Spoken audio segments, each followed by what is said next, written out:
आज पागटा बहुत भल थिला तो भाविलु टिके रेडी सेडी हेकी जाइकी बाहर बुलाबुली करके आसीबो। एटा होची संडे इवनिंग रो ब्लॉग।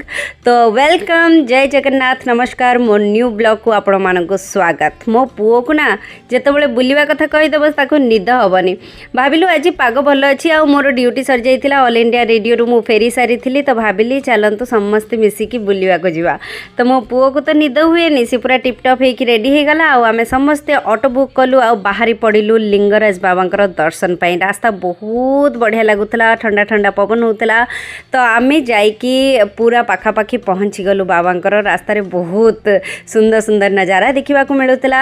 जितेबाला पहुँचलु ना से बहुत ही बढ़िया लगुला। पागटा एत सुंदर हो जाइला। धीरे धीरे संध्या माड़ी आसूला आ भितर जेहेतु वर्षा पाग से बहुत भल दृश्य आमको मिलगला।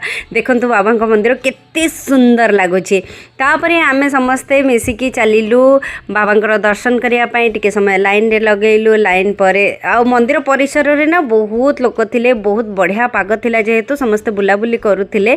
तो देखंतु केते बढ़िया लगुची। बाबांकर मंदिर भी बहुत फुलरे सजासजी होता, मन खुशी गला। बहुत दिन हेलाणी बाबांकर दर्शन ही नथिला तो दर्शन करिया को बाहरी जाइतिलु। लाइन लगेलु, भीतर गलु, बाबांका दर्शन कलु आ तापरे फेरी आसिलु बाहर को। बाहर देखंतु केते सुंदर नजारा देखा जाउची। मंदिर प्रांगण रे टिके बुलाबुली कर सारिबा पारे बहुत ही भोक लगुला आम समस्त को। तो आम चलिलु मंदिर पाखापाखि एरिया रे खोजिबा पई कोन खाइबा को मिलिबो। सेमति किछि खास खाइबा को मिलु नथिला। तो आमे कोन कलु ना गोटे गुपचुप ठेला रे जाइके पहुँच गलु आ गुपचुप खाइबा आरंभ कर देलु।